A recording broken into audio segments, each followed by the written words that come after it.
আসসালামু আলাইকুম viewers, welcome back to my channel. Viewers, আজকে আমি আরেকটি মজাদার ভর্তা নিয়ে হাজির হয়েছি। এটা হলো বেগুন টমেটোর ভর্তা। সো ভিউয়ার্স, এই ভর্তাটা কিভাবে তৈরি করা যায়, লেটস সি। বেগুন টমেটোর ভর্তাটির জন্য আমি এখানে নিয়েছি বেগুন ও টমেটো। এখন আমি টমেটোগুলোকে দুভাগ করে নেব।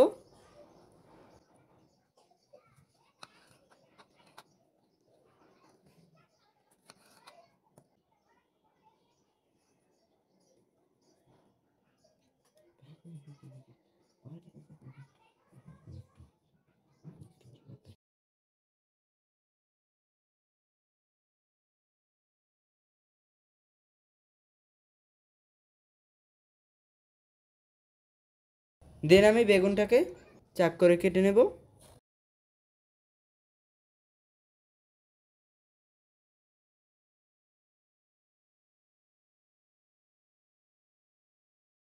ভিউয়ার্স, আমি এখানে দুটো বেগুন পুরো নিইনি, একটি নিয়েছি অ্যান্ড আরেকটির অর্ধেক। এখন আমি এই বেগুনগুলোকে ভালো করে ধুয়ে দেন এগুলোকে ভেজে নেব। ভিউয়ার্স, আমি চুলায় একটি প্যান বসিয়ে গরম করে নিয়েছি। এখন আমি এখানে দিয়ে দেব 1 টেবিল চামচ পরিমাণ তেল অ্যান্ড দিয়ে দেব এখানে সেই বেগুনগুলো।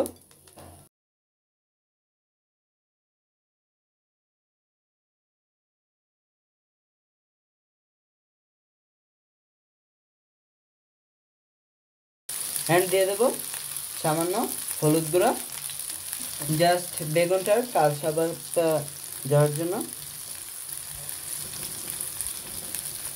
অ্যান্ড দিয়ে দেব সামান্য লবণ, দিয়ে দিচ্ছি অল্প একটু পানি।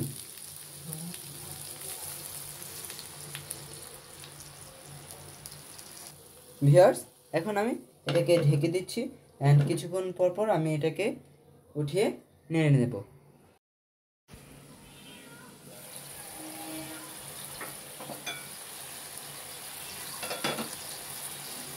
ভিউয়ার্স, আমি একটু ঢাকনাটা উঠিয়ে উল্টে পাল্টিয়ে দিচ্ছি।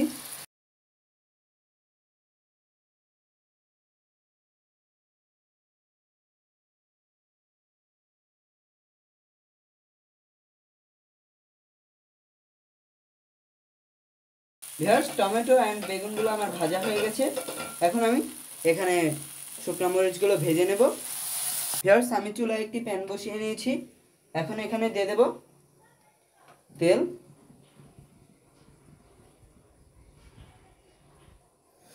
এখন আমি এখানে শুকনো মরিচ ভেজে নেব।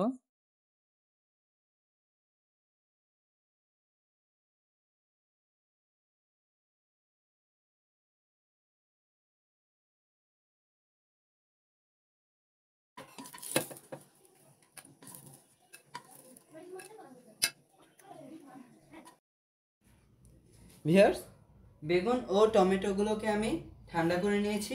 এখন এগুলো থেকে আমি হালকা করে খোসাটা ছাড়িয়ে নেব।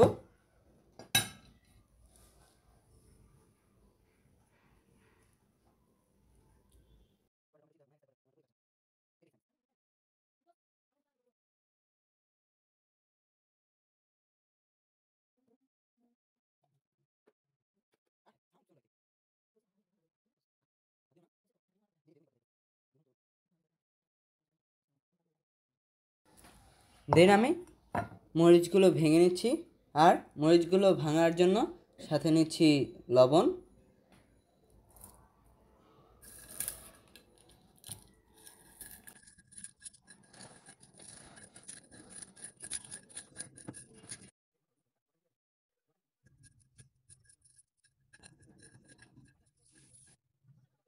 এখন ভিউয়ার্স অ্যাড করে নেব অল্প সরষের তেল।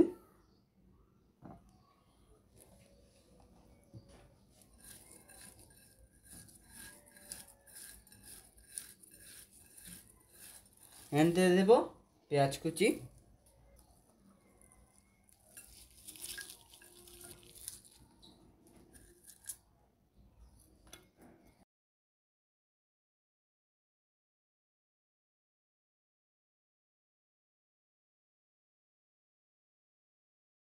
এখন ভিউয়ার্স দিয়ে দেব ধনিয়া পাতা কুচি,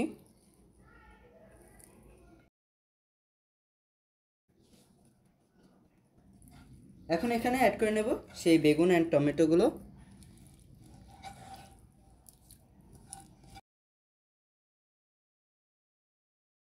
আর ভিউয়ার্স ভর্তাটা আমি একটু বেশি বানিয়েছি, কারণ ভর্তাটা একটু কারাকারির ব্যাপার থাকে তো তাই।